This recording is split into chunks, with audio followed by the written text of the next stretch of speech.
Que la paix, la miséricorde et les bénédictions d'Allah soient sur vous, mes chers frères et sœurs. Aujourd'hui, je vais partager avec vous les détails d'un voyage qui a profondément bouleversé mes émotions et mes pensées. Imaginez un homme qui, par la volonté d'Allah, a été spécialement sélectionné pour accomplir une mission extraordinaire et pleine de sens. Il s'agit de l'histoire de l'humanité, un récit qui commence avec un homme qui, dans un premier temps, ignore complètement son rôle et son importance dans ce vaste récit. Dans un monde en ruine, il y a des individus qui sont constamment assaillis par le doute, qui se posent des questions incessantes et qui luttent en silence contre les épreuves qui se dressent sur leur chemin. Cependant, il est indéniable que cet homme est appelé à jouer un rôle crucial dans l'évolution des événements historiques. Il s'agit de le personnage tant attendu, qui était espéré avec impatience depuis longtemps par les fans, a enfin fait son apparition. L'imam al-Mahdi est une figure largement reconnue et respectée par de nombreuses personnes en raison de sa renommée et de son influence dans la communauté. Mais peu conscient de son voyage intérieur, un voyage mystérieux composé de découvertes surprenantes et de réflexions profondes.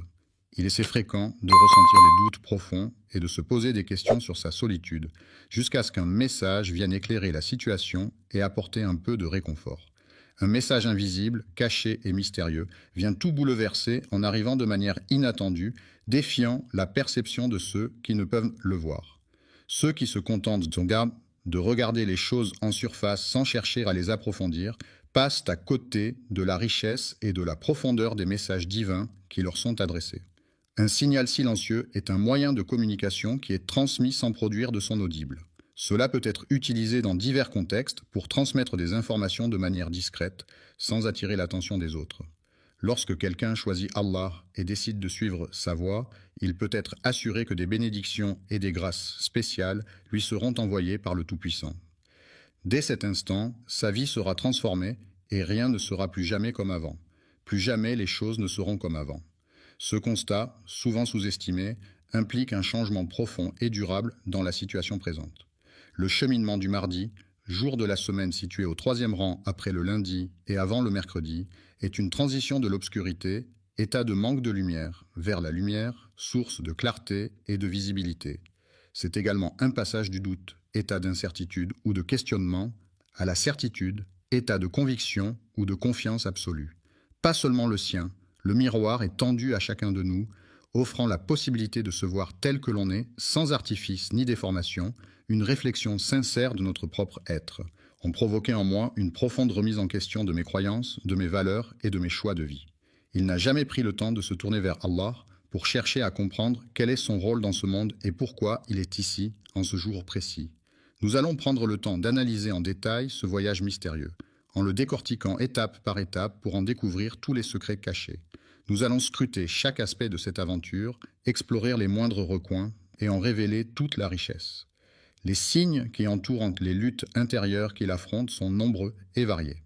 Il peut s'agir de changements d'humeur fréquents, de difficultés. Assalamu alaikum wa rahmatullahi wa barakatuh, chers frères et sœurs. Nous sommes très honorés de vous avoir parmi nous ce soir. Qu'Allah vous récompense pour chaque seconde que vous consacrez à la recherche du savoir et à l'invocation de lui. Si vous souhaitez soutenir notre travail, qu'il s'agisse de diffuser des rappels islamiques, d'accueillir des érudits ou de créer des contenus plus utiles, vous pouvez dès maintenant envoyer un super chat ou un super merci via YouTube, Inch'Allah.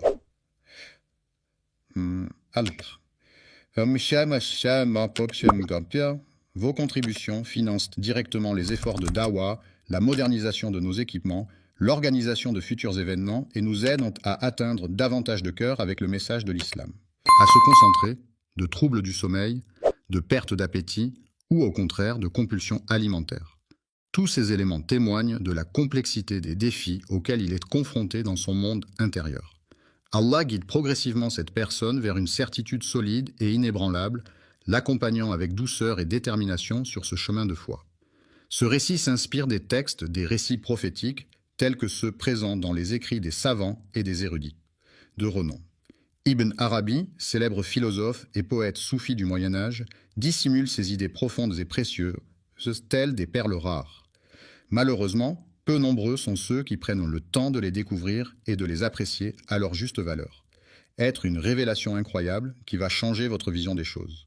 Il est donc essentiel de rester attentif et concentré pour ne rien manquer de ce que je m'apprête à vous révéler.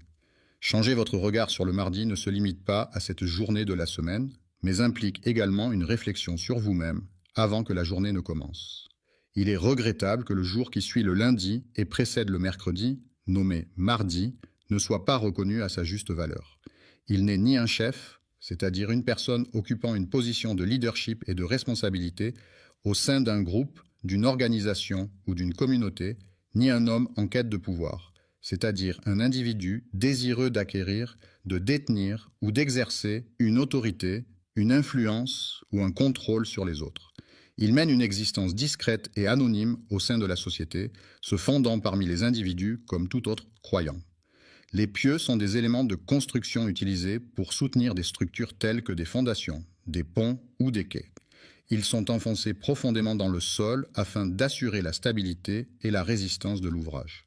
Les pieux peuvent être en bois, en métal ou en béton, en fonction des besoins et des contraintes du projet de construction. Ce que beaucoup de gens ignorent, c'est que pendant les premiers moments de son existence, le mardi, le personnage principal de l'histoire, semble manquer de clarté quant à l'ampleur et à l'importance de la mission qui lui a été confiée. Des doutes semblent l'assaillir, le plongeant dans une certaine incertitude quant à la marche à suivre. Il questionne et observe attentivement le monde qui l'entoure, constatant qu'il est malheureusement empli d'injustice, de tyrannie et de déséquilibre. La corruption est un fléau qui ronge profondément la société. Son impact est tel que le cœur de celui qui en est victime en souffre intensément. Cependant, il ignore encore la véritable nature de ce qu'il ressent, ne réalisant pas pleinement les conséquences dévastatrices de la corruption sur sa vie et sur son environnement. Le changement de comportement est souvent le premier signe révélateur qu'il se passe quelque chose d'inhabituel en lui. Il est décrit de manière détaillée et précise dans le texte. Il existe de nombreux hadiths qui mettent en avant les qualités d'un homme au comportement exemplaire, humble et pieux. Cherchant à échapper à l'agitation et à l'éclat des projecteurs, il se réfugie dans la quiétude de la nuit pour laisser libre cours à ses prières et à ses larmes. Il implore Allah pour obtenir des réponses à propos des péchés du monde, mais malheureusement, il ne reçoit pas de réponse. Encore une fois, il convient de souligner que cette personne n'est pas un héros public, mais plutôt un serviteur discret qui mène une vie modeste et réservée au sein de la société. Le doute, ce sentiment d'incertitude et de questionnement, peut parfois s'installer sans prévenir, sans qu'on ait une vision claire et précise de ce que l'avenir nous réserve. Ce doute sincère qui habite son cœur, ce questionnement profond et authentique, qui le pousse à se tourner vers Allah, même face à l'inconnu qui l'entoure. Au commencement de son voyage spirituel, il ne revendique aucune appartenance particulière, ne se rattache à aucune doctrine en particulier et ne se définit par aucun titre ou étiquette spécifique. Ne cherche pas à obtenir de la reconnaissance de la part des autres, d'un autre, car il est important de rester authentique et de faire les choses pour soi-même, sans attendre de gratification extérieure. Il pense même que, selon ses propres réflexions et analyses approfondies, il est fort probable que, il est vrai que parmi les gens, il en existe certains qui sont considérés comme plus dignes que lui. Cependant, Allah a un plan pour lui. Il le guide, l'instruit et le purifie de ses imperfections. La forge symbolise la capacité de résister et de se renforcer face aux défis et aux difficultés rencontrées dans le monde. Les conflits, qu'ils soient d'ordre personnel, professionnel, familial ou international, sont des situations de désaccord, de tension ou d'opposition entre deux parties ou plus, qui peuvent résulter de divergences d'opinion, d'intérêts ou de valeurs. Ces conflits peuvent émerger pour diverses raisons, telles que des malentendus, des différences culturelles, des enjeux de pouvoir, des ressources limitées ou des objectifs contradictoires. Ils peuvent se manifester de différentes manières, allant de simples désaccords verbaux à des confrontations physiques ou même à des guerres ouvertes. Ainsi, la gestion et la résolution des conflits sont des enjeux importants à tous les niveaux de la société, nécessitant des compétences de communication, de négociation, de médiation et de diplomatie pour parvenir à des solutions pacifiques et durables. Les injustices, qu'elles soient sociales, économiques ou politiques, sont des situations où des individus ou des groupes de personnes sont traités de manière inéquitable ou discriminatoire en raison de divers facteurs tels que leur origine, leur genre, leur religion ou leur statut socio-économique. Ces injustices peuvent se manifester de différentes façons comme l'absence d'accès à l'éducation, aux soins de santé, à l'emploi ou les catastrophes. Ne se contentent pas de provoquer de la révolte en lui, elles contribuent également à forger sa personnalité de manière profonde et durable. Pour devenir maître, il ne suffit pas simplement d'avoir un nom prestigieux ou d'appartenir à une lignée renommée. Il est nécessaire de parcourir un long chemin semé d'obstacles et de défis, de faire preuve de détermination, de travail acharné et de persévérance pour atteindre cet objectif. Le feu invisible de la sincérité, tel un brasier ardent dissimulé au regard, brûle au plus profond de l'âme, illuminant chaque pensée et chaque action de sa lueur authentique et pure. Combler ce vide intérieur qui laisse un sentiment de manque et d'incomplétude ne peut être fait que par la lumière d'Allah, rempli d'anticipation et d'excitation à l'idée de ce qui l'attend. À ce stade, il n'a encore rien vu, mais déjà son cœur commence à se remplir de cette délicieuse impatience qui précède la découverte de l'inconnu. Il est là, immobile, enfoui sous la terre sombre, telle une graine pleine de potentiel, prête à éclore et à se transformer en une nouvelle vie. À ce stade, il ignore encore quelle forme il prendra et quel chemin il empruntera. Il est parfait, mais Allah le connaît parfaitement. C'est précisément lorsqu'on reconnaît humblement notre ignorance que l'on atteint la forme la plus pure de connaissance. Des certitudes sont des convictions profondes ancrées en nous, des vérités indiscutables qui guident nos actions et nos pensées. Elles représentent des éléments sur lesquels nous nous appuyons pour avancer dans la vie, des piliers sur lesquels nous construisons notre identité et nos choix. Il commence à remarquer que le monde qui l'entoure subit des changements visibles, que ce soit au niveau de la nature, de l'environnement ou de la société.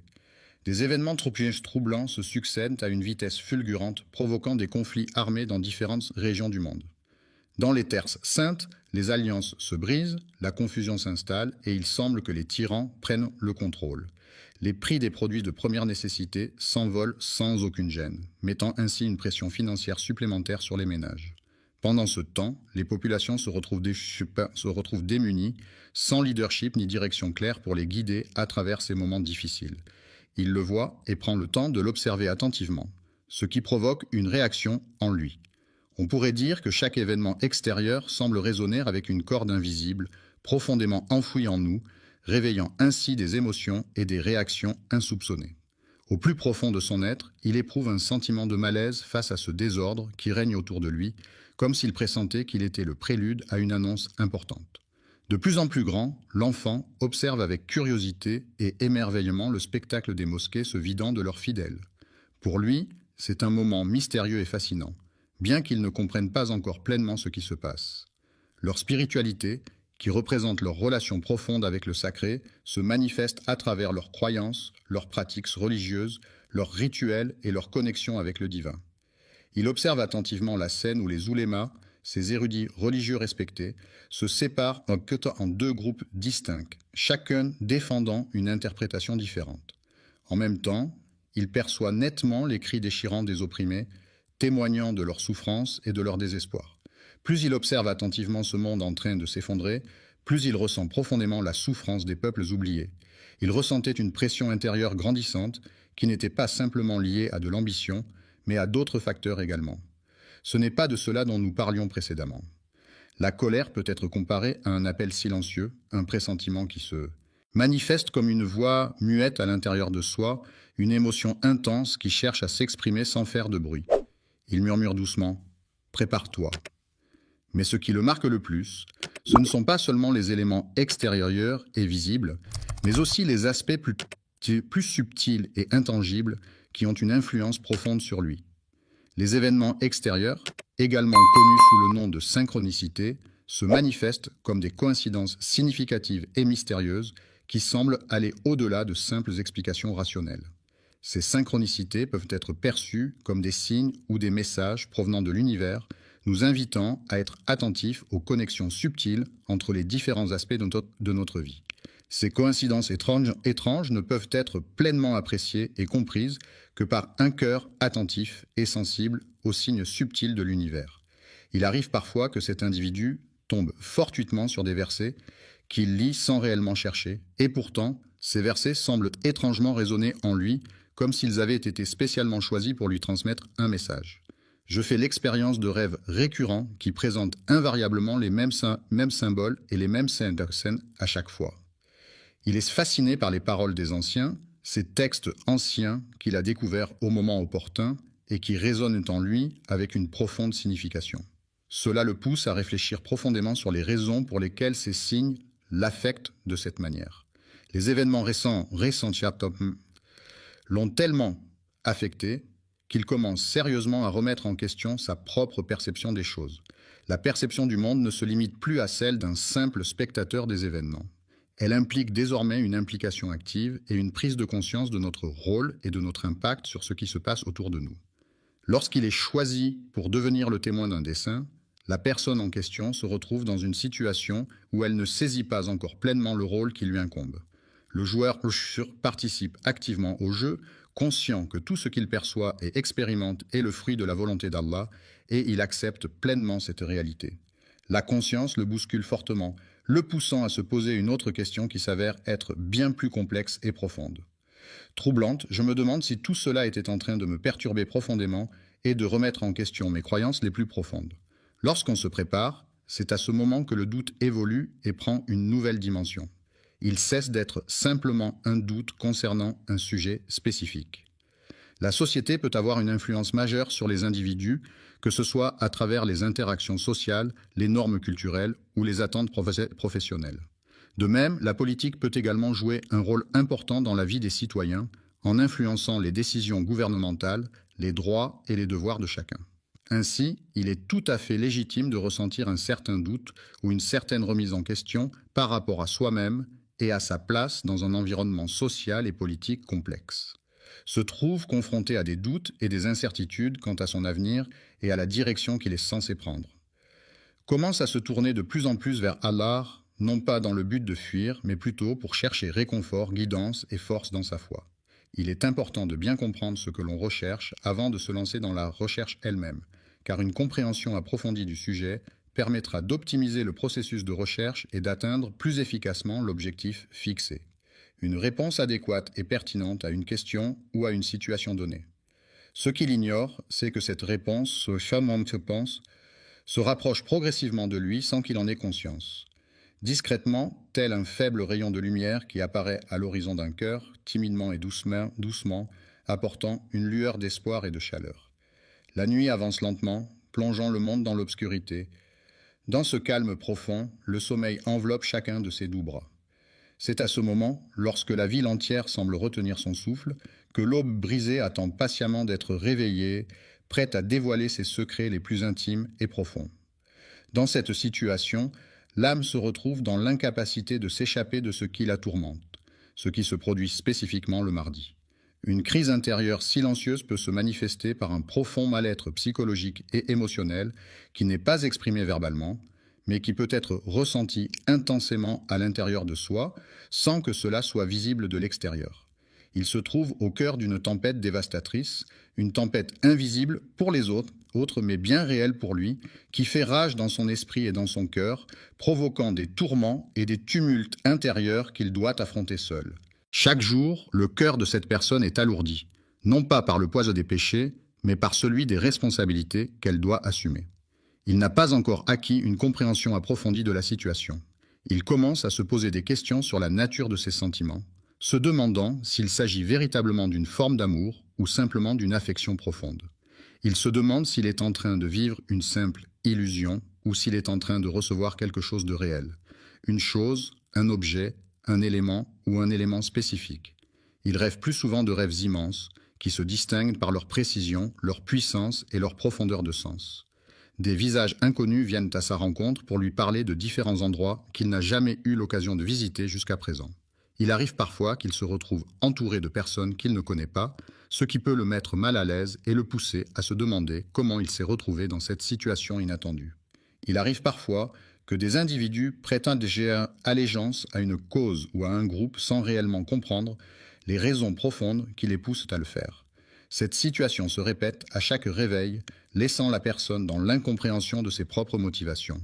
Avec le cœur profondément ému, il ne cherche pas seulement à interpréter les événements, mais il cherche avant tout à les comprendre et à en saisir toute la signification. Il cherche à comprendre les raisons pour lesquelles ses rêves reviennent de manière récurrente, c'est pourquoi il décide de se confier à quelqu'un. Allah pleure de tristesse et de compassion en observant les épreuves et les souffrances endurées par ses créatures sur terre. Je prie Allah de me guider vers la vérité absolue, de m'éclairer de sa lumière divine pour que je puisse discerner clairement le chemin à suivre. Et cette invocation ne surgit pas d'un rituel préétabli ou d'une formule figée, mais elle émerge spontanément, portée par l'émotion et la sincérité du moment. L'âme se trouve seule, sans personne autour d'elle pour comprendre ce qu'elle traverse, et elle-même ne parvient pas à saisir pleinement sa propre expérience. Il se pose des questions sur sa santé mentale, se demandant s'il est en train de perdre la raison ou s'il est simplement en train de traverser une période de confusion. Accompagné et dirigé par une personne expérimentée qui fournit des instructions et des conseils pour atteindre un objectif spécifique. Ce moment, tel que décrit par Ibn Arabi, est ce qu'il nomme la traversée du vide, une étape cruciale où l'âme se trouve dans un état de transition et d'incertitude, en quête de sens et de compréhension. Elle se trouvait dans une situation délicate, oscillant entre le doute et la certitude, entre deux mondes qui semblaient s'opposer. Il y a un ordre divin qui régit l'univers, mais il existe également une nuit spéciale, un moment de prière unique et mystérieux, connu seulement de Dieu. C'est à ce moment précis que tout bascule, que les événements prennent une tournure inattendue et décisive. Ce n'est pas un miracle venu de l'extérieur, ce n'est pas une voix provenant d'une entité extérieure. Le ciel, avec ses nuances de bleu et de blanc, inspire un profond sentiment d'apaisement et de tranquillité. Un silence soudain s'est installé, créant une pause inattendue où aucun son ne venait troubler l'atmosphère, laissant place à une brève parenthèse de calme et de tranquillité. Lorsque son cœur cesse soudainement de se battre pour la première fois, il se retrouve dans un état de confusion totale, incapable de comprendre ce qui se passe en se basant sur la logique habituelle. Il ne comprend pas par des preuves concrètes, mais plutôt par la clarté de la lumière qui lui est apportée. Allah, par sa miséricorde infinie, illumine le cœur de chaque croyant en y apportant une lumière divine et bienfaisante qui guide ses pas et éclaire son chemin dans les moments de doute et d'obscurité. Dans cette lumière qui baigne la pièce, il parvient enfin à distinguer clairement ce qu'il refusait obstinément d'admettre. Il est celui qui doit assumer la responsabilité de ses actes. Allah, dans sa toute-puissance et sa sagesse infinie, prépare inlassablement et depuis des temps immémoriaux tout ce qui est nécessaire pour l'accomplissement de ses desseins divins. Ce n'est pas une source de fierté, mais plutôt une émotion négative, à savoir la peur. Après cette expérience éprouvante, il a pris conscience que le contrôle de sa propre vie lui échappait désormais, qu'il n'était plus le seul maître à bord de son existence. Le simple croyant se réveille un matin, conscient qu'il aura à se lever, à se laisser guider et à affronter l'oppression qui règne autour de lui, dans le but de rassembler les forces nécessaires pour lutter contre cette injustice. Une situation difficile et éprouvante, qui représente un poids écrasant que la plupart des gens ne pourraient pas endurer, mais malgré cela, cette peur est provoquée par le sentiment de certitude qui l'accompagne. Une certitude profonde et inébranlable qu'Allah est présent dans chaque aspect de nos vies, qu'il veille sur nous en permanence et qu'il guide nos pas à chaque instant. En sa présence, il sait qu'il pourra toujours compter sur une épaule sur laquelle s'appuyer en cas de besoin et qu'il pourra partager ses pensées en toute confiance, sachant qu'il ne sera jamais jugé et que la sincérité sera toujours au cœur de leurs échanges. Cette certitude devient sa force, car, quand Allah choisit un serviteur, il lui accorde sa protection, sa guidance et sa miséricorde, ce qui lui permet de surmonter les épreuves avec confiance et détermination. Il revêt son habit de lumière, le parant de 1000 éclats chatoyants, le rendant ainsi prêt à affronter et supporter des fardeaux que nul autre ne saurait endurer. Le Mahdi, après avoir longtemps douté, a finalement acquis une certitude inébranlable. Ce savoir, solidement ancré en lui, constitue désormais le noyau central de son être.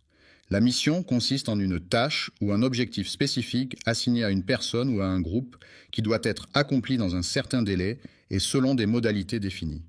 Elle peut impliquer diverses actions, responsabilités et étapes à suivre pour atteindre le but fixé.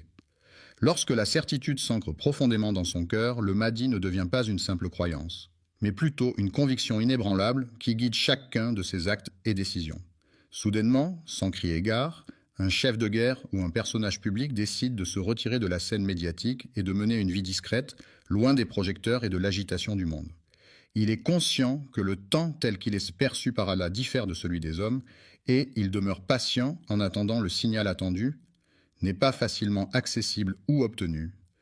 Il patiente avec patience, prenant le temps d'observer attentivement son environnement.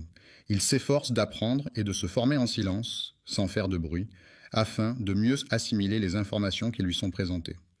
Entre dans une phase de silence actif, ce moment où il ne ressent plus le besoin de s'exprimer verbalement. Il n'est plus tourmenté par le doute qu'il habitait auparavant et préfère maintenant laisser parler son silence, qui en dit parfois bien plus long que des mots.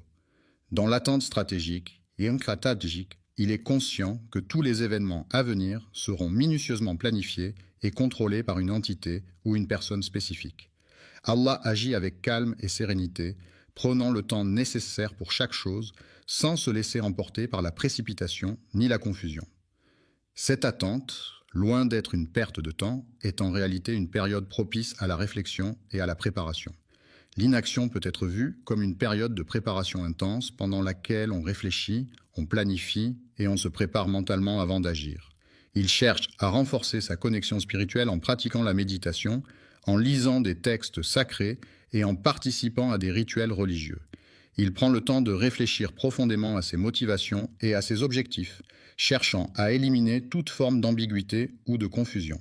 Il consacre des heures à approfondir ses connaissances et à se former dans le but d'atteindre une compréhension plus approfondie et plus nuancée des sujets qui l'intéressent. Il passe son temps à lire attentivement les récits des prophètes, des réformateurs et des guides qui l'ont précédé. Il réalise qu'il sera confronté à des défis qui ressemblent fortement à ceux que d'autres ont déjà dû surmonter par le passé. Les grands serviteurs d'Allah, tels que Moussa face à Pharaon et Ibrahim face aux défis, ont montré un courage et une détermination inébranlables dans leur mission de transmettre le message divin malgré les obstacles et les épreuves auxquelles ils ont été confrontés. L'adoration des idoles, telles que Mohammed, qui se trouvait confronté à une société entièrement immergée dans cette pratique. L'ignorance est un état de manque de connaissances ou d'informations sur un sujet particulier. Dans cette situation de manque de préparation, il arrive fréquemment qu'un message caché lui soit transmis de manière récurrente. Avertissement subtil qui résonne comme un écho lointain, à peine perceptible, mais néanmoins présent, comme un murmure porté par le vent. Les paroles des savants du passé, telles que celles d'Ibn Arabi, philosophe et mystique musulman andalou du XIIe siècle, sont riches en sagesse, en profondeur et en réflexion métaphysique. Ibn Arabi a laissé derrière lui un héritage intellectuel important, caractérisé par sa vision holistique de l'existence, sa poésie mystique et ses interprétations ésotériques des enseignements islamiques. Ses écrits ont influencé de nombreux penseurs et ont continué à susciter des débats. Dans ses écrits profonds, l'auteur évoque de manière réfléchie et approfondie un sujet qui le préoccupe et qui suscite en lui une réflexion intense et complexe. Un principe fondamental est un concept ou une règle de base qui sert de fondement à une théorie, une pratique ou un système. Il représente une idée essentielle et incontournable qui guide la réflexion ou l'action dans un domaine spécifique. Celui qui est sélectionné et favorisé par Allah, selon sa volonté et ses desseins divins, aura la chance et le privilège de bénéficier de ses grâces et de sa protection. Initialement endommagé, l'objet a été ensuite réparé et remis en état selon les normes en vigueur. Le modèle divin, faisant référence à une entité ou à un être considéré comme parfait, idéal et d'une nature supérieure, est souvent utilisé pour symboliser la perfection et servir de guide moral ou spirituel dans diverses cultures et religions à travers le monde. Il lui rappelle avec insistance et de manière répétée que la tâche qu'elle doit accomplir est essentielle pour la réussite du projet en cours. La guidance n'est pas réservée à une élite ou à un groupe restreint de personnes, mais elle est accessible à tous ceux qui en ressentent le besoin. La responsabilité incombe à la personne spécifiquement désignée pour cette tâche.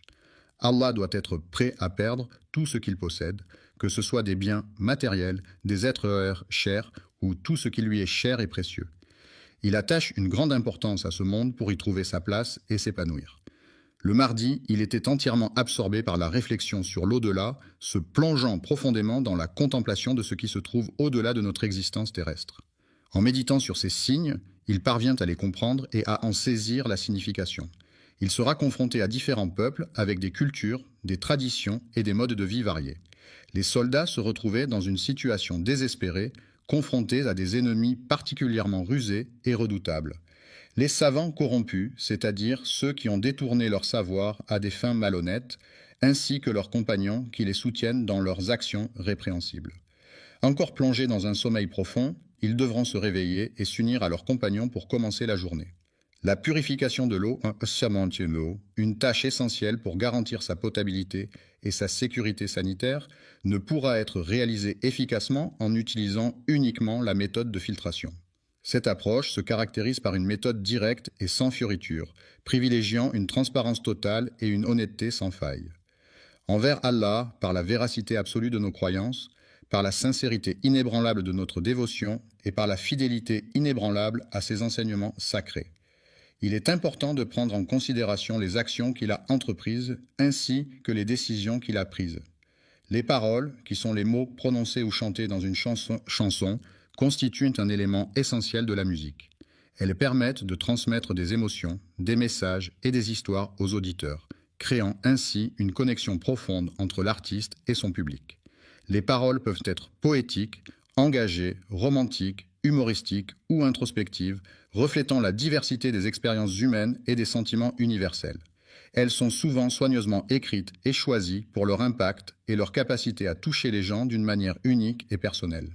Il est conscient du fait que les premiers à agir auront un avantage certain par rapport aux autres participants. Reconnaître sa mission et comprendre pleinement son rôle au sein de l'organisation peuvent s'avérer être des tâches ardues pour certains individus en raison de la complexité des attentes et des responsabilités qui leur incombent. Il y a un grand nombre de personnes présentes à la réunion. Il arrive parfois que même des personnes qui semblent être croyantes, il est probable qu'ils le rejetteront car il devra faire face à son plus grand combat. Il ne s'agira pas de quelque chose provenant de l'extérieur, mais plutôt de quelque chose provenant de l'intérieur. Il est tentant de déformer les faits pour les rendre plus avantageux ou pour éviter des conséquences désagréables. Cela implique d'être honnête et de ne pas altérer la réalité, même si cela peut être difficile ou inconfortable. Toutes les structures et les éléments qui l'entourent s'effondreront brusquement, le laissant ainsi au milieu des décombres et de la destruction. Cette solitude ne lui fait plus peur, car elle a appris à apprécier les moments de calme et de réflexion qu'elle lui offre. Il a eu l'opportunité de voir le message qui lui était destiné. Il a ressenti un appel profond et irrésistible, une sorte d'attraction puissante qui l'a poussé à agir. Pendant les nuits silencieuses, il perçoit distinctement les moindres bruits et les sons les plus discrets qui l'entourent. Ce que le monde ne veut plus écouter, c'est le bruit incessant, des conflits, des discours haineux et des divisions qui alimentent les tensions et les incompréhensions entre les individus. La promesse d'Allah, qui est mentionnée dans le Coran, est une garantie absolue et infaillible qui se concrétise systématiquement et de manière incontestable dans la vie des croyants. Mais cette opportunité n'est accessible qu'aux individus qui possèdent la compétence requise. La patience, cette qualité si précieuse, consiste en la capacité à supporter les difficultés et les contrariétés avec calme et sérénité, sans se laisser emporter par l'impatience ou la frustration. La certitude est un sentiment profondément ancré en lui qui guide chacun des pas de l'imam tout au long de son voyage.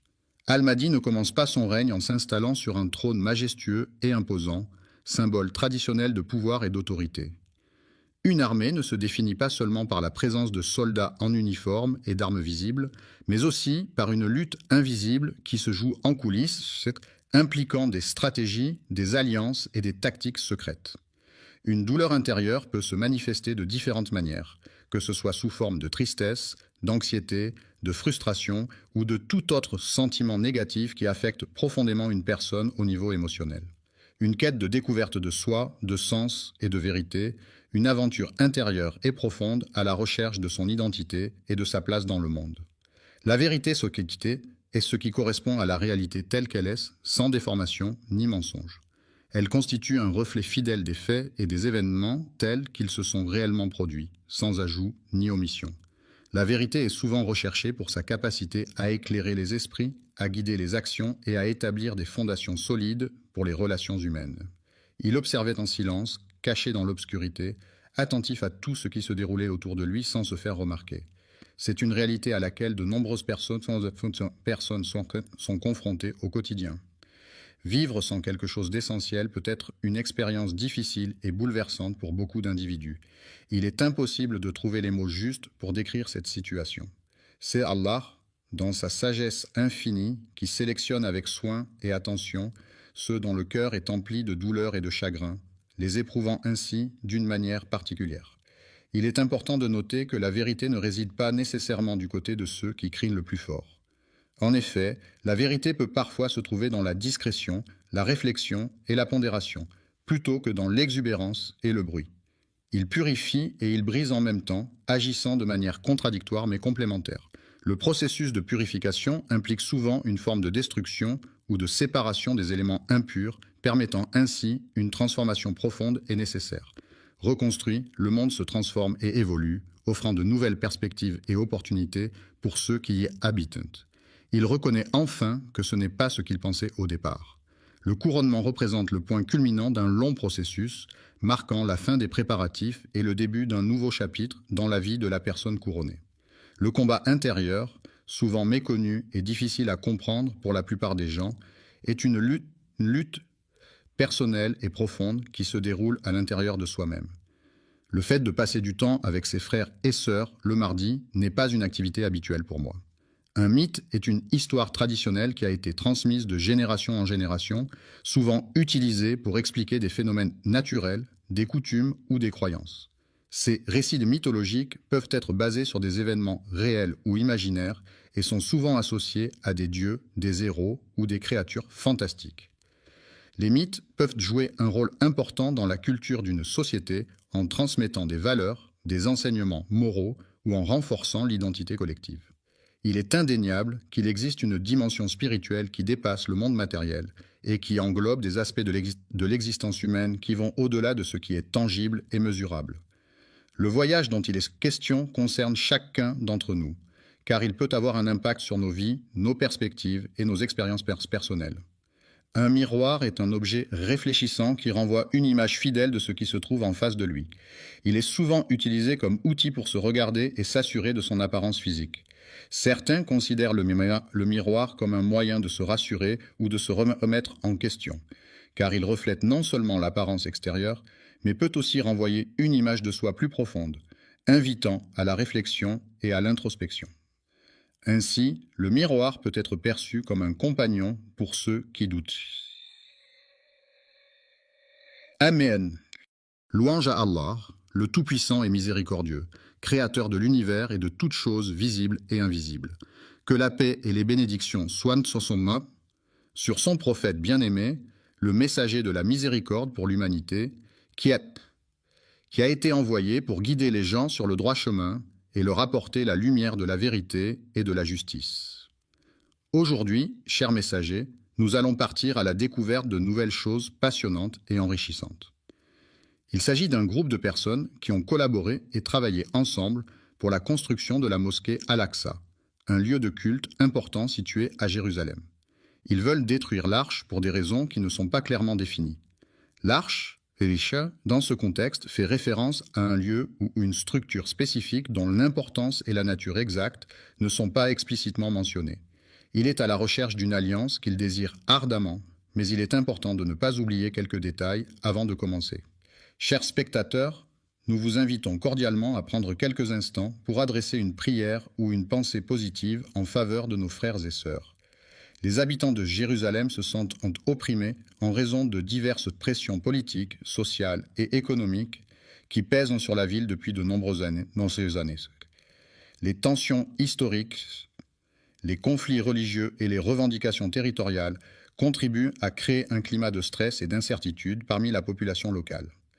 L'article pour demander la protection et la guidance divine, ainsi que la paix intérieure et la force pour faire face aux défis du quotidien. Cette vidéo représente le strict minimum que nous pouvons faire pour répondre aux attentes de notre public et maintenir notre présence en ligne. Ce que nous pouvons faire pour obtenir l'acceptation d'Allah, c'est implorer sa miséricorde et sa clémence, l'invoquer avec sincérité et dévotion, multiplier les actes d'adoration et de bienfaisance, suivre les enseignements du prophète Mohammed, que la paix et les bénédictions d'Allah soient sur lui, et chercher à améliorer constamment notre comportement et nos actions pour gagner son agrément. Les actions que nous entreprenons et les invocations que nous formulons. La mosquée Al-Aqsa est l'un des lieux les plus sacrés de l'islam, situé à Jérusalem, en Palestine. C'est le troisième lieu saint de l'islam après la Mecque et Médine. La mosquée Al-Aqsa est un symbole de la foi musulmane et de l'importance de Jérusalem dans l'histoire religieuse.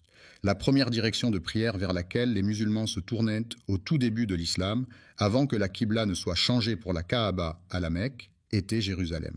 Cela faisait partie des premières pratiques religieuses instaurées par le prophète Mohammed et ses compagnons. Les débuts de l'islam ont vu les premiers musulmans pratiquer leur foi sans encore recevoir l'ordre d'Allah de se tourner vers la Qibla. La Kaaba est également connue sous le nom de la mosquée sacrée de la Mecque. C'est un lieu de culte central pour les musulmans du monde entier vers lequel ils se tournent lors de leurs prières quotidiennes. L'islam est considéré comme le lieu béni où les anges descendent du ciel pour transmettre les messages divins. C'est également l'endroit où les prophètes, choisis par Dieu, ont prié et reçu des révélations pour guider et enseigner les croyants. Le prophète Mohammed, que la paix et les bénédictions de Dieu soient sur lui, a vécu un événement extraordinaire et miraculeux, connu sous le nom d'Isra et Miraj. Il a été transporté de la Mecque à Jérusalem lors de l'Isra, où il a effectué un voyage nocturne, et ensuite il a été élevé aux cieux lors du Miraj, où il a rencontré plusieurs prophètes et a reçu les commandements de la prière. Un voyage nocturne est un déplacement effectué pendant la nuit, lorsque la lumière du jour a disparu et que l'obscurité règne.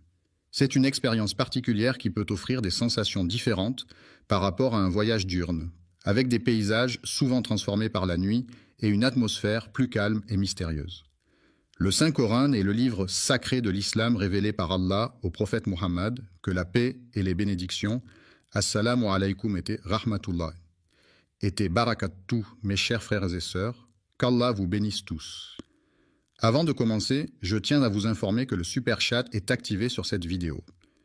Si vous vous sentez inspiré par le message ou si vous souhaitez soutenir la chaîne et nous aider à diffuser les paroles de l'islam à travers le monde, n'hésitez pas à utiliser la fonction de super chat pendant la diffusion en direct. Chaque contribution nous aide à poursuivre ce travail de la dawa, Inch'Allah. Soit sur son prophète bien-aimé, le messager de la miséricorde pour l'humanité, qui a été envoyé pour guider les gens sur le droit chemin et leur apporter la lumière de la vérité et de la justice. Aujourd'hui, chers messagers, nous allons partir à la découverte de nouvelles choses passionnantes et enrichissantes. Il s'agit d'un groupe de personnes qui ont collaboré et travaillé ensemble pour la construction de la mosquée Al-Aqsa, un lieu de culte important situé à Jérusalem. Ils veulent détruire l'arche pour des raisons qui ne sont pas clairement définies. L'arche, dans ce contexte, fait référence à un lieu ou une structure spécifique dont l'importance et la nature exacte ne sont pas explicitement mentionnées. Il est à la recherche d'une alliance qu'il désire ardemment, mais il est important de ne pas oublier quelques détails avant de commencer. Chers spectateurs, nous vous invitons cordialement à prendre quelques instants pour adresser une prière ou une pensée positive en faveur de nos frères et sœurs. Les habitants de Jérusalem se sentent opprimés en raison de diverses pressions politiques, sociales et économiques qui pèsent sur la ville depuis de nombreuses années. Les tensions historiques, les conflits religieux et les revendications territoriales contribuent à créer un climat de stress et d'incertitude parmi la population locale. L'article pour demander la protection et la guidance divine, ainsi que la paix intérieure et la force pour faire face aux défis du quotidien. Cette vidéo représente le strict minimum que nous pouvons faire pour répondre aux attentes de notre public et maintenir notre présence en ligne. Ce que nous pouvons faire pour obtenir l'acceptation d'Allah, c'est implorer sa miséricorde et sa clémence, l'invoquer avec sincérité et dévotion, multiplier les actes d'adoration et de bienfaisance, suivre les enseignements du prophète Mohammed, que la paix et les bénédictions d'Allah soient sur lui, et chercher à améliorer constamment notre comportement et nos actions pour gagner son agrément, les actions que nous entreprenons et les invocations que nous formulons. La mosquée Al-Aqsa est l'un des lieux les plus sacrés de l'islam, situé à Jérusalem en Palestine. C'est le troisième lieu saint de l'islam après la Mecque et Médine. La mosquée Al-Aqsa est un symbole de la foi musulmane et de l'importance de Jérusalem dans l'histoire religieuse. La première direction de prière vers laquelle les musulmans se tournaient au tout début de l'islam, avant que la Qibla ne soit changée pour la Kaaba à la Mecque, était Jérusalem. Cela faisait partie des premières pratiques religieuses instaurées par le prophète Muhammad et ses compagnons. Les débuts de l'islam ont vu les premiers musulmans pratiquer leur foi sans encore recevoir l'ordre d'Allah de se tourner vers la Qibla. La Kaaba est également connue sous le nom de la mosquée sacrée de la Mecque. C'est un lieu de culte central pour les musulmans du monde entier, vers lequel ils se tournent lors de leurs prières quotidiennes. L'islam est considéré comme le lieu béni où les anges descendent du ciel pour transmettre les messages divins. C'est également l'endroit où les prophètes, choisis par Dieu, ont prié et reçu des révélations pour guider et enseigner les croyants. Le prophète Mohammed, que la paix et les bénédictions de Dieu soient sur lui, a vécu un événement extraordinaire et miraculeux, connu sous le nom d'Isra et Miraj. Il a été transporté de la Mecque à Jérusalem lors de l'Isra, où il a effectué un voyage nocturne, et ensuite il a été élevé aux cieux lors du Miraj, où il a rencontré plusieurs prophètes et a reçu les commandements de la prière. Un voyage nocturne est un déplacement effectué pendant la nuit, lorsque la lumière du jour a disparu et que l'obscurité règne. C'est une expérience particulière qui peut offrir des sensations différentes par rapport à un voyage diurne, avec des paysages souvent transformés par la nuit et une atmosphère plus calme et mystérieuse. Le Saint-Coran est le livre sacré de l'islam révélé par Allah au prophète Muhammad, que la paix et les bénédictions d'Allah soient sur lui à travers l'archange Gabriel. Louange à Dieu qui a permis à son serviteur de voyager de nuit.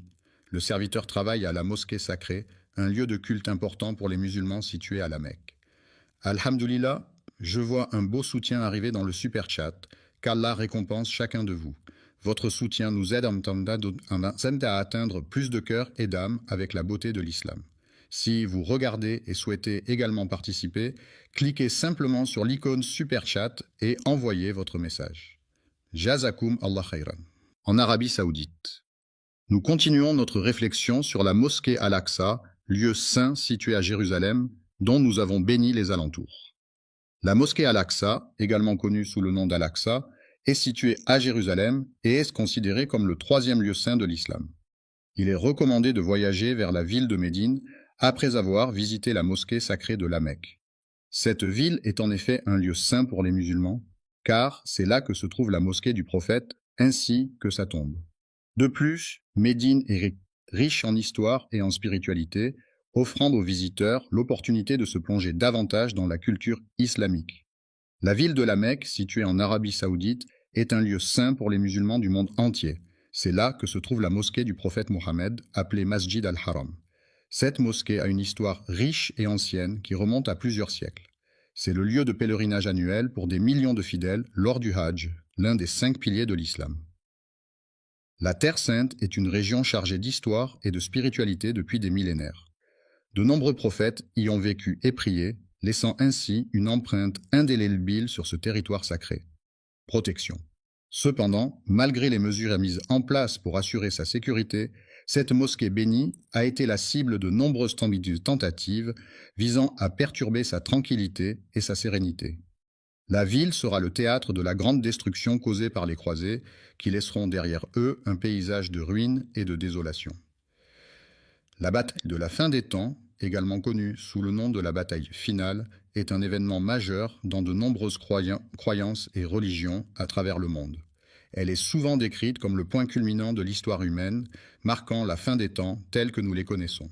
Selon certaines traditions, cette bataille sera suivie du rassemblement de l'humanité au jour du jugement dernier, où chacun sera jugé selon ses actions et ses croyances. Le jugement a eu lieu à l'endroit où se trouve la mosquée Al-Aqsa. La mosquée Al-Aqsa est située à Jérusalem, plus précisément sur le mont du Temple, dans la vieille ville. C'est le troisième lieu saint de l'islam et un site d'une grande importance historique et religieuse pour les musulmans. La ville est située dans la région du sud-est de Jérusalem, qui se trouve au cœur de la Palestine. Elle a été érigée sur une zone géographique spécifique, marquée par son histoire et sa culture. Une colline très haute et centrieuse, connue sous le nom de la colline de Moria Al-Aqsa, est composée de plusieurs éléments distincts. La ville regorge de bâtiments et de monuments, comptant plus de 200 sites remarquables tels que des dômes imposants, des églises historiques, des musées renommés, des statues emblématiques et bien d'autres merveilles architecturales à découvrir. Le cours des mosquées est orné de magnifiques mihrabs, de majestueux minbars, de hauts minarets, de puits d'eau fraîche et de nombreux autres éléments architecturaux et décoratifs. La mosquée Al-Aqsa, située à Jérusalem, a été construite en premier par le calife omeyyade Abd al-Malik au 8e siècle. Elle est considérée comme le troisième lieu saint de l'islam, après la Mecque et Médine. Un lieu de prière qui a été construit sur terre après la mosquée sacrée de la Mecque, qui est le lieu le plus saint de l'islam et vers lequel les musulmans du monde entier se tournent pour prier. Un jeune homme, âgé d'une vingtaine d'années, se tenait debout devant le magasin, observant attentivement les passants. Le prophète a exprimé une parole pleine de sagesse et de guidance dans un hadith rapporté par l'un de ses compagnons fidèles. Abou est un artiste talentueux qui excelle dans le domaine de la musique, où il déploie tout son savoir-faire et sa passion pour offrir des créations uniques et captivantes à son public. La musique est un art universel qui se manifeste à travers une combinaison de sons organisés de manière harmonieuse, rythmée et mélodieuse. Elle peut évoquer des émotions, des souvenirs, des sensations et des pensées, et elle est présente dans toutes les cultures à travers le monde, jouant un rôle important dans la vie quotidienne des individus. J'ai demandé au messager d'Allah une question importante concernant un sujet. Avant de terminer, je tiens à remercier tous ceux qui ont soutenu via Super Chat aujourd'hui, qu'Allah accepte votre sadaqa et bénisse votre risque. N'oubliez pas d'aimer, de partager et de vous abonner si vous avez trouvé cette vidéo bénéfique. Et si vous souhaitez soutenir le contenu futur, Super Chat est toujours disponible pendant nos sessions en direct. Gardez-nous dans vos doigts et jusqu'à la prochaine fois. Assalamu alaikum wa rahmatullahi wa barakatuh. Religieux qui me préoccupait. La première mosquée jamais construite sur terre est la mosquée sacrée à la Mecque. C'est en effet le lieu saint le plus ancien de l'islam, où les musulmans se rendent en pèlerinage pour accomplir le Hajj. J'ai posé une question, puis il a répondu en me disant qu'il se rendait à la mosquée. Le hadith a été rapporté par l'imam al-Bukhari dans son recueil de hadiths authentiques, ainsi que par l'imam Muslim dans son Sahih, qui sont parmi les recueils les plus fiables et les plus respectés dans la tradition islamique. Quelle est la période entre la fin de la Renaissance, marquée par des événements tels que la mort de Léonard de Vinci en 1519, et le début du siècle des Lumières, caractérisé par l'émergence de mouvements intellectuels et philosophiques au XVIIIe siècle en Europe? La construction de la Kaaba, ce lieu saint situé à la Mecque, a été ordonnée par le prophète Ibrahim, Abraham et son fils Ismaël selon les croyances musulmanes. Ce monument a une grande importance dans l'islam car il est considéré comme la maison de Dieu sur terre et est au cœur du pèlerinage annuel, le Hajj. Il s'est écoulé une période de 40 ans entre les deux événements, peu importe l'endroit où tu te trouves lorsque l'heure de la prière arrive. Viens prier, car tout autour de toi, la terre entière s'offre comme un lieu de culte où tu peux te recueillir et te connecter spirituellement. La mosquée Al-Aqsa, située à Jérusalem, est l'une des plus anciennes mosquées du monde.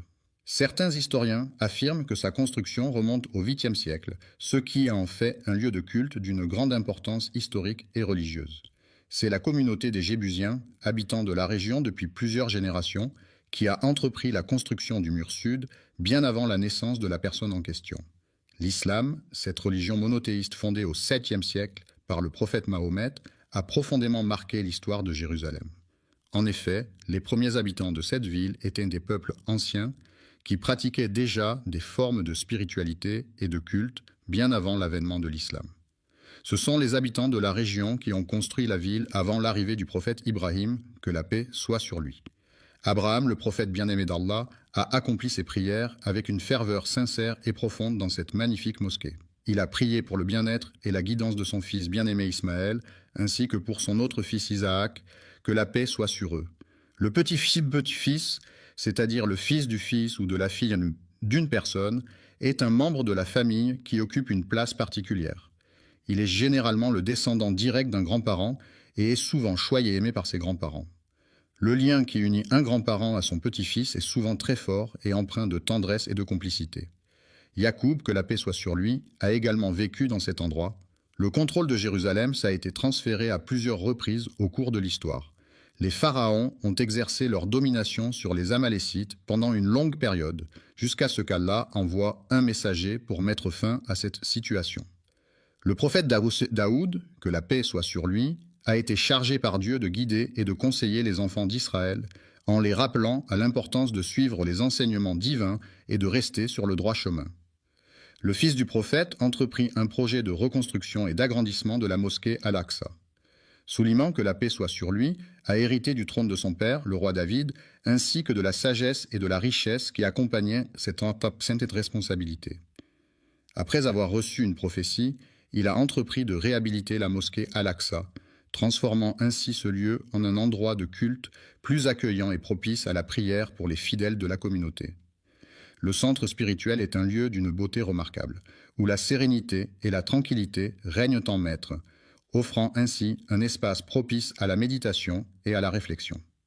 La construction d'Al-Aqsa, en premier, suscite diverses opinions parmi les personnes impliquées dans le projet. Certains affirment que c'est le cas, tandis que d'autres ont une opinion différente sur la question. Le prophète Adam, que la paix soit sur lui, aurait choisi un endroit spécifique pour s'établir.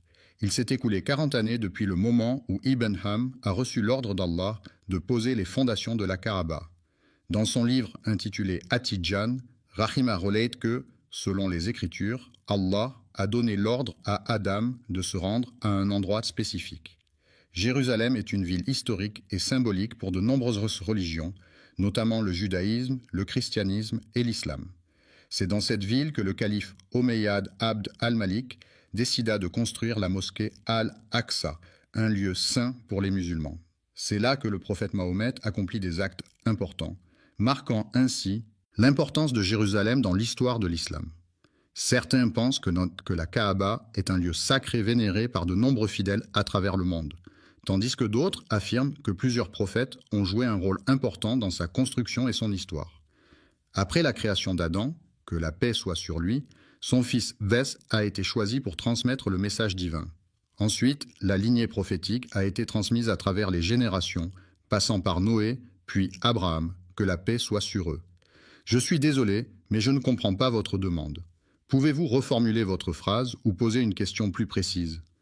Enfin, selon certains historiens, il est suggéré que ce sont les anges eux-mêmes qui pourraient être à l'origine de cet événement. Certains pensent que ce sont les musulmans qui ont construit la mosquée Al-Aqsa. Cependant, une autre opinion affirme que d'autres groupes ont également participé à sa construction. C'est le prophète Ibrahim, que la paix soit sur lui, qui a supervisé la construction de la mosquée Al-Aqsa en se basant sur les instructions divines qui lui ont été données. Cette construction a été réalisée avec une grande précision et un profond respect pour le lieu saint. Le hadith d'Abu, mentionné dans ce contexte, est une parole rapportée du prophète Muhammad, que la paix et les bénédictions de Dieu soient sur lui, par son compagnon Abu Bakr. Ce hadith est une source importante de guidance pour les musulmans, offrant des enseignements et des directives sur la manière de mener une vie en accord avec les principes de l'islam. Il est préférable de porter des chaussures confortables pour éviter les douleurs aux pieds, plutôt que de choisir des chaussures qui ont été fabriquées par une marque renommée, mais qui peuvent être inconfortables. La mosquée Al-Aqsa, également connue sous le nom de Haram al-Sharif, est un lieu saint pour les musulmans situé à Jérusalem en Israël. C'est le troisième lieu le plus saint de l'islam, après la Mecque et Médine, et est associé à de nombreux événements historiques et religieux importants. La mosquée Al-Aqsa est un symbole de la foi et de la spiritualité pour les musulmans du monde entier. Selon certains récits, il est dit que le prophète Adam, que la paix soit sur lui, aurait délimité les premières frontières des terres habitées par les êtres humains, marquant ainsi les débuts de la civilisation telle que nous la connaissons aujourd'hui. Les frontières de l'Alaska ont été établies, puis Ibrahim, que la paix soit sur lui, est arrivé et a renforcé les fondations de la région.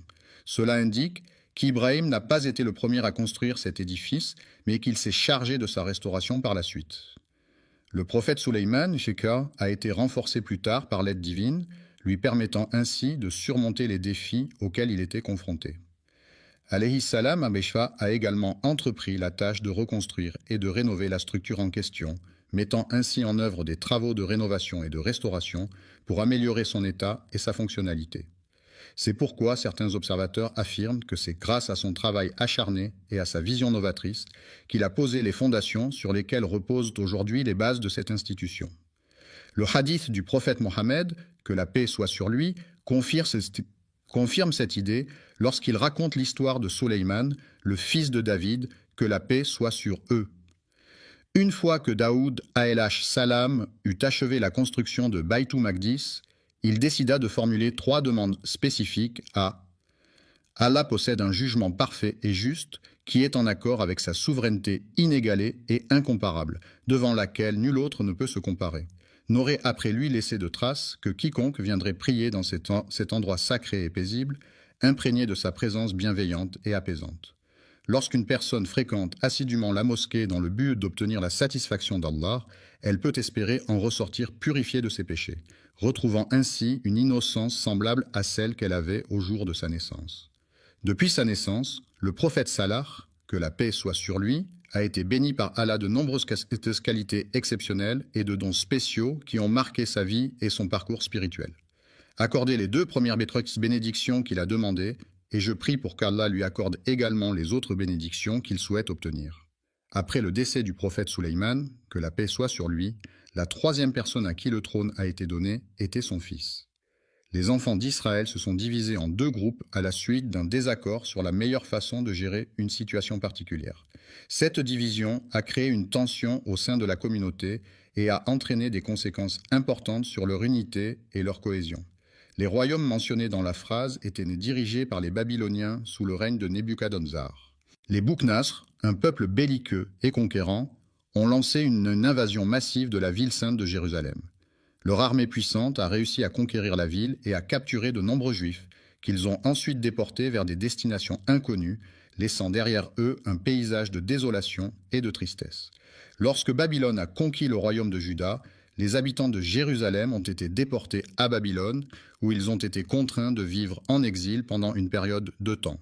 Cet épisode est communément appelé la captivité babylonienne dans l'histoire ancienne.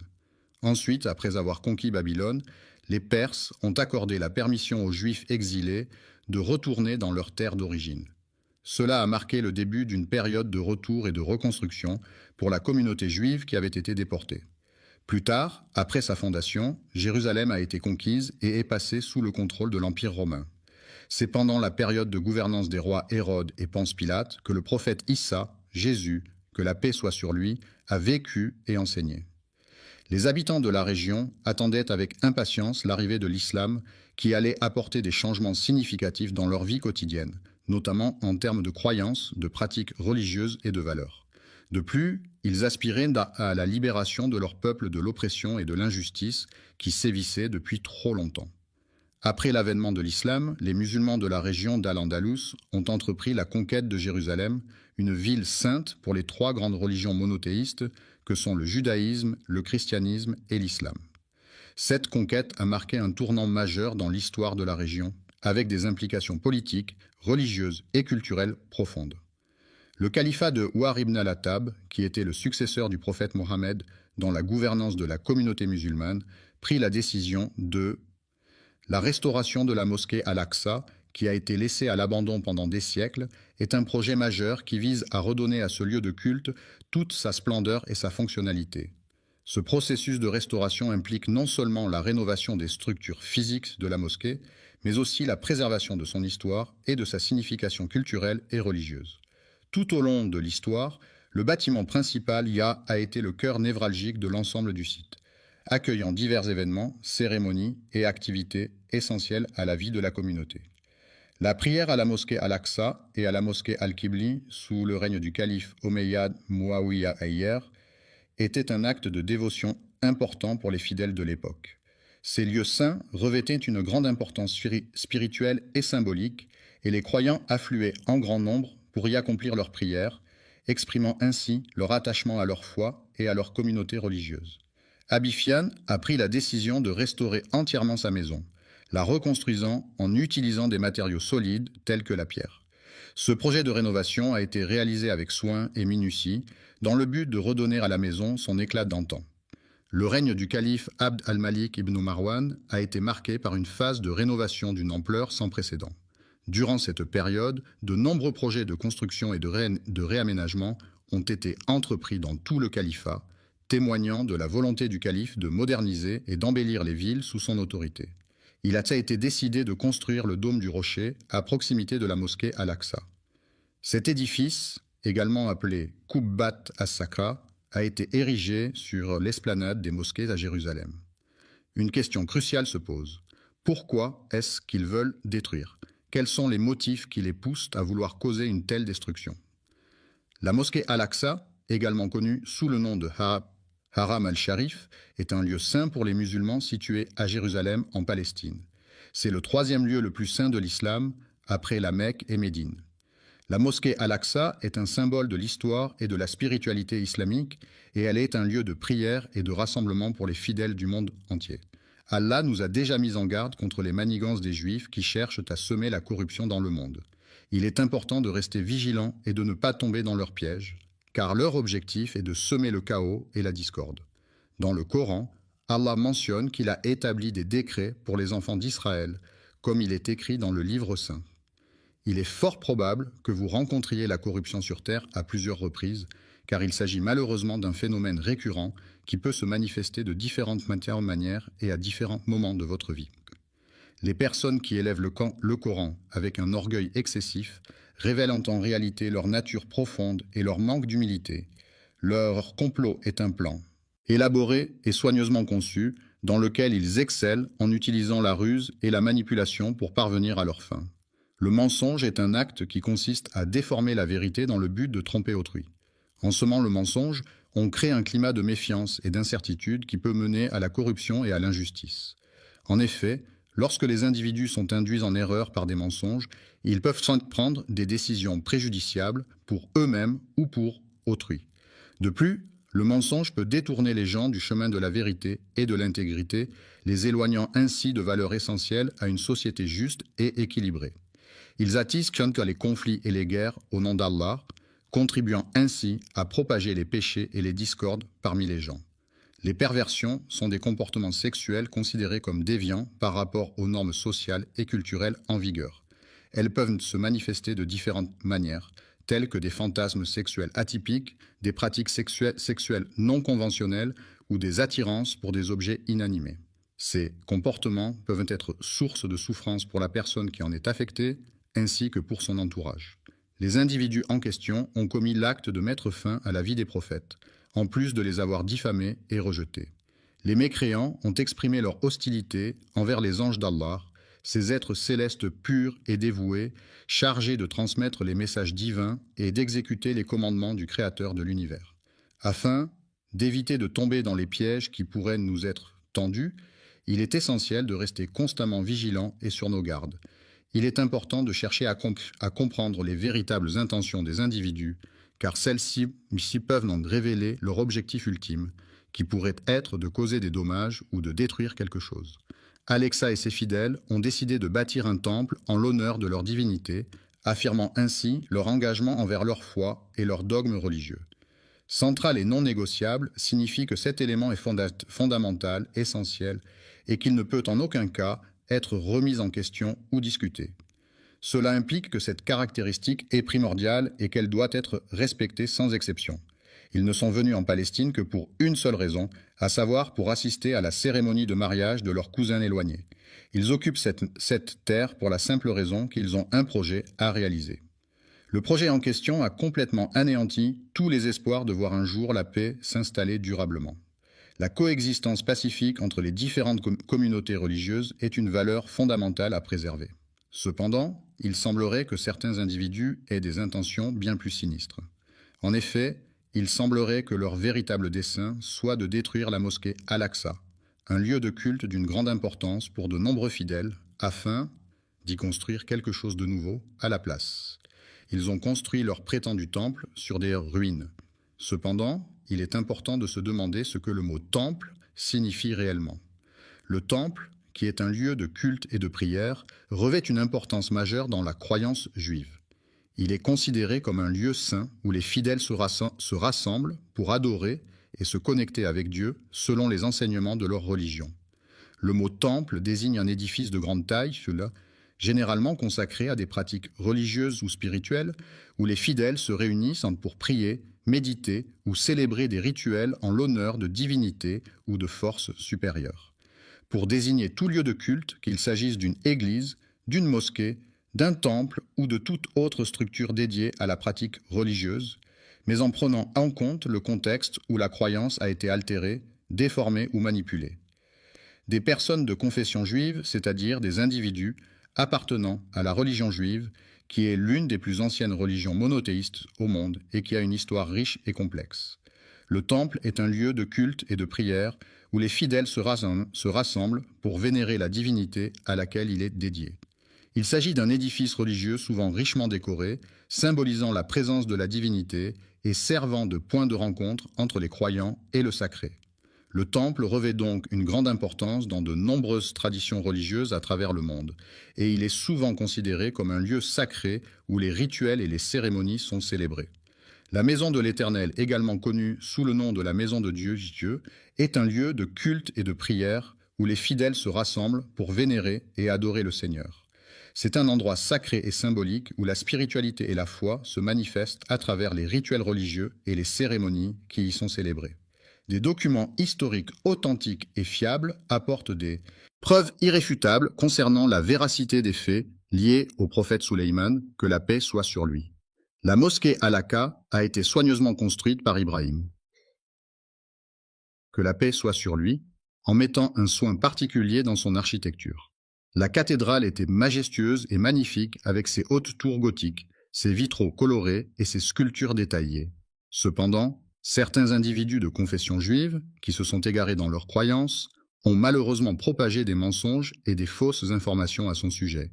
Ils ont attribué cette construction à leur temple, dédié au dieu de la prospérité et de la fertilité, un lieu de culte important pour la communauté locale où les fidèles se rassemblent régulièrement pour prier et célébrer des rituels traditionnels.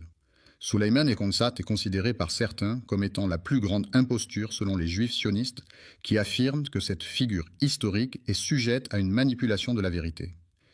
Il est affirmé, de manière trompeuse, que Sulayman, que la paix soit sur lui, aurait érigé son temple sur le rocher de Jérusalem, un lieu de grande importance historique et religieuse pour les musulmans, les chrétiens et les juifs. Le mont Moria est une imposante montagne située dans la région nord de la France, plus précisément dans les Alpes. Cette montagne majestueuse s'élève à une altitude de 684 mètres et offre un panorama à couper le souffle sur les vallées environnantes. Connu pour sa beauté naturelle et sa richesse en biodiversité, le mont Moria est un lieu prisé des randonneurs et des amoureux de la nature en quête de dépaysement et d'aventure. Ce mont correspond à l'emplacement actuel de la mosquée Al-Aqsa, un lieu de culte important pour les musulmans situé à Jérusalem. La mosquée Al-Aqsa est le troisième lieu saint de l'islam et est associé à des événements historiques et religieux significatifs. Le dôme du rocher, situé à Jérusalem, est souvent appelé à tort le mont du Temple par certaines personnes. Il est dit que le seul vestige restant de leur temple imposant et majestueux serait un mur chargé d'histoire et de spiritualité, connu sous le nom de mur des lamentations. Il est prévu que nous partions en vacances en Arabie Saoudite. Ils ont complètement altéré la vérité en modifiant de manière délibérée et trompeuse les faits initiaux.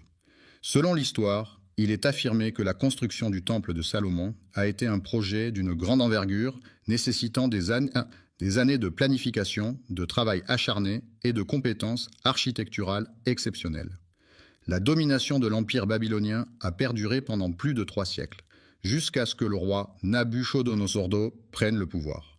Après la destruction de Babylone, il est essentiel de rechercher et de documenter avec précision les faits historiques afin de retracer de manière authentique et fidèle les événements qui ont eu lieu dans cette cité antique de Mésopotamie. Le premier édifice construit dans cette région était une petite maison en pierre, située au bord de la rivière, entourée de quelques arbres fruitiers et d'un jardin potager soigneusement entretenu par les habitants du village. Le site d'Al-Aqsa a été restauré à plusieurs reprises au fil du temps afin de préserver son histoire et sa valeur patrimoniale. Ces restaurations ont permis de maintenir l'intégrité du site et de le rendre accessible au public pour les générations futures. Après Ibrahim, que la paix soit sur lui, plusieurs prophètes ont prié dans la grotte d'Al-Aqsa, y compris Zacharia, que la paix soit sur lui. Salam à Yahya, que la paix soit sur lui. salam à Issa ibn Maryam, que la paix soit sur lui, et salam même à notre prophète. Mohammed, que la paix soit sur lui, est considéré par les musulmans comme le dernier prophète envoyé par Dieu pour transmettre sa parole et guider l'humanité. Les héritiers du prophète Sulayman, que la paix soit sur lui, se distinguent des juifs égarés par leur attachement aux enseignements divins et leur fidélité à la voie tracée par ce noble prophète. Les habitants de la cité de Tamud, à qui Allah a envoyé le prophète Sulayman, que la paix soit sur lui, n'ont malheureusement pas reconnu sa véritable mission prophétique. Au lieu de le considérer comme un messager divin, ils l'ont minimisé à un simple sorcier ou magicien, ignorant ainsi la grandeur de son message et de sa mission. Un roi, dans le but de promouvoir et de légitimer son idéologie, a délibérément altéré les faits historiques à son avantage. Le sionisme est un mouvement politique et idéologique qui prône l'établissement et le soutien d'un État juif en Israël, considéré comme le foyer national du peuple juif. Ce mouvement a émergé à la fin du XIXe siècle en réponse aux persécutions et discriminations subies par les Juifs en Europe. Sulayman, paix soit sur lui, a entrepris la construction de la mosquée Al-Aqsa dans le seul but de créer un lieu dédié à l'adoration exclusive d'Allah, où les fidèles pourraient se rassembler pour prier et se rapprocher de leur Créateur. L'adoration pure d'Allah, qui consiste à reconnaître et à vénérer uniquement le Créateur de l'univers, est en opposition totale avec ce que les Juifs considèrent comme une imposture, c'est-à-dire des croyances ou des pratiques qui ne sont pas en accord avec la pureté de l'adoration divine. Le prophète Sulayman, que la paix soit sur lui, a construit le temple d'Al-Aqsa dans le but spécifique de le consacrer à l'adoration exclusive d'Allah. D'Allah le très miséricordieux et le très clément. L'unicité de Dieu est un concept fondamental dans de nombreuses religions monothéistes, telles que le christianisme, l'islam et le judaïsme.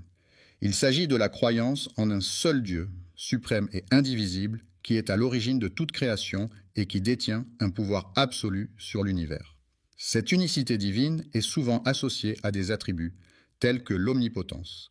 La glorification d'Allah, qui est l'adoration la plus élevée et la plus pure, est un acte de dévotion profonde et de reconnaissance envers le Créateur de l'univers, qui mérite d'être loué et honoré en tout temps et en toutes circonstances.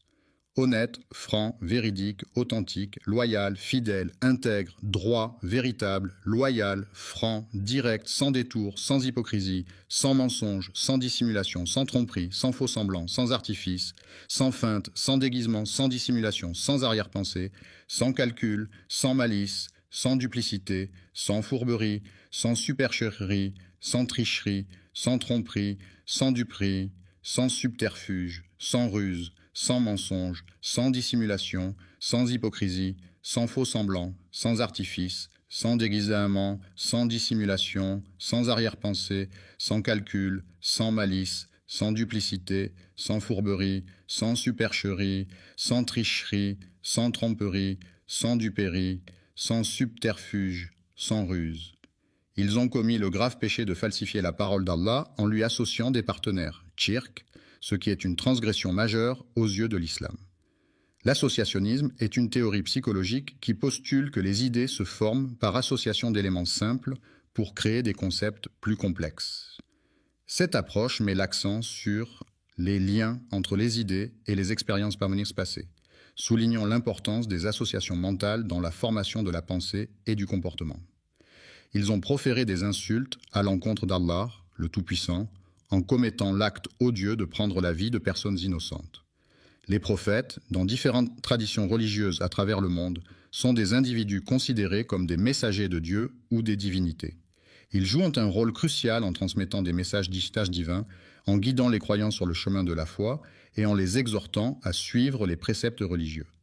Ces figures prophétiques sont souvent vénérées pour leur sagesse, leur intégrité et leur dévouement à la spiritualité, et sont source d'inspiration pour de nombreux fidèles cherchant à approfondir leur relation avec le divin. Le prophète Daoud, paix soit sur lui, est totalement innocent de toute implication dans le polythéisme de son peuple. Il a toujours maintenu sa foi en un Dieu unique, malgré les pratiques polythéistes de ceux qui l'entouraient. Leur mensonge consiste à revendiquer de manière mensongère un héritage qui ne leur appartient pas légitimement. Mais il est important de souligner que les individus en question ont été identifiés comme étant des individus qui ont tendance à ne pas dire la vérité, à avoir des comportements pervers et à agir de manière malhonnête. Les criminels se demandent pourquoi les Juifs ont choisi de venir en ce lieu. La Palestine n'est pas simplement un lieu où les gens viennent chercher refuge ou une nouvelle maison, mais c'est aussi une terre chargée d'histoire, de culture et de traditions profondément enracinées. Lors de la période de colonisation, les colons avaient pour objectif principal de propager leur religion et de convertir les populations autochtones à leur foi. L'idéologie en question repose entièrement sur une interprétation erronée d'une prophétie issue du Coran, un texte sacré de la tradition judaïque. Ils ont falsifié des documents dans le but de prendre le contrôle des lieux saints de Jérusalem, considérés comme la terre promise dans les textes religieux. Leur objectif final est de détruire la mosquée d'Al-Aqsa, un lieu saint pour les musulmans, situé à Jérusalem, et de construire à la place ce qu'ils appellent un nouveau bâtiment. Selon leurs croyances, l'accomplissement de cette mission est perçu comme un moyen de garantir le salut et la protection des Juifs, conformément à la volonté d'Allah à leur égard.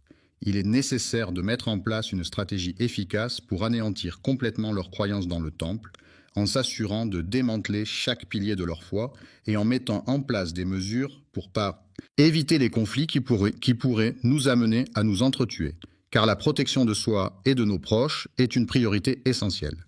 Les frères se battent contre leur mal, comme tu le sais déjà. Ô Allah, je te prie de les anéantir complètement, de les réduire à néant et de les éliminer de manière totale et définitive. La bénédiction est présente sur terre, dans les profondeurs de la mer et même dans les vastes étendues du ciel. Que la paix soit sur notre prophète signifie que nous souhaitons que la tranquillité, la sécurité et la bénédiction divine accompagnent et protègent le prophète. Mohammed, il est important que nous restions solidaires les uns avec les autres, en nous soutenant mutuellement dans les moments difficiles et en faisant preuve d'empathie et de compassion. Frères et sœurs en Palestine, unissons-nous dans un esprit de solidarité et de fraternité pour faire face ensemble aux défis qui se dressent devant nous et pour œuvrer à la construction d'un avenir meilleur pour notre peuple. Nos prières ferventes et nos efforts inlassables dédiés à leur bien-être et à leur succès. Le soutien est une aide, un appui ou un accompagnement apporté à une